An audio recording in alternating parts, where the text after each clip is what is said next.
powerful our financial system can be when it is well aligned with national goals. And as the Minister of Housing and Urban Development, I now see how deeply the economy and indeed the future of ordinary Nigerians is shaped by how we connect banking policy and technology in practice and not just in theory. On engaging with the banking and financial industry like Cibn to ensure that we translate global trends into national gains. This gathering has over the years become more an professional conference. It is not a national think tank where the brightest minds meet to shape the direction of our nation's economy. The true measure of success will not be GDP alone, but how or whether we turn Nigeria's demographic tide into a dividend. Let me welcome here Mr. Olayemi Cardoso, Governor, Central Bank. The fact that at a point in time, we were $250 million per month. And we said we would double that to 500. And now we are 600.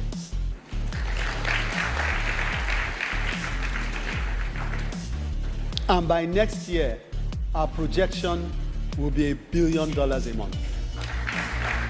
Congratulations on this very important gathering. That the topic of today's conference, or this conference, which I think will last a couple of days, the new economic playbook. The first chapter in the new economic playbook has already been written by Mr. President. Welcome you to the first business session, Unlocking Nigeria's Economic Potential, the removal of fuel subsidies. We agree that the oil subsidy was a scam, but perhaps there are better ways of removing it. Since 2024, the impact of these reforms has begun to emerge.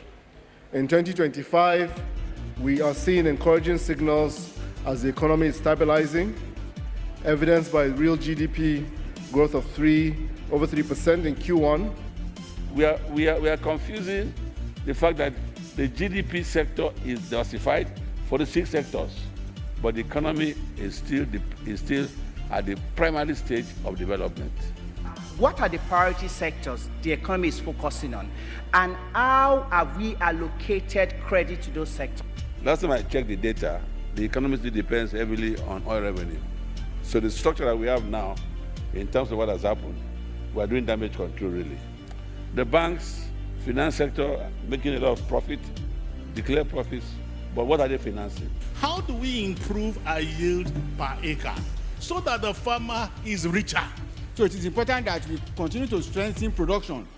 If you strengthen production, definitely the output will grow fast, employment will be generated. Can't we redirect subsidy to where it will touch everybody? Supposing we say every child in primary, secondary school will have his uniform, his shoe, everything supplied. It will touch me, it will touch you. If it doesn't touch you today, it will touch you tomorrow. Maybe CBN needs to do a deep research of what would have happened if we did nothing. I wonder why we keep celebrating nominal achievements in this environment. As a practitioner in agric, I've not seen any policy initiative that has touched my life as a farmer. Subsidy was removed.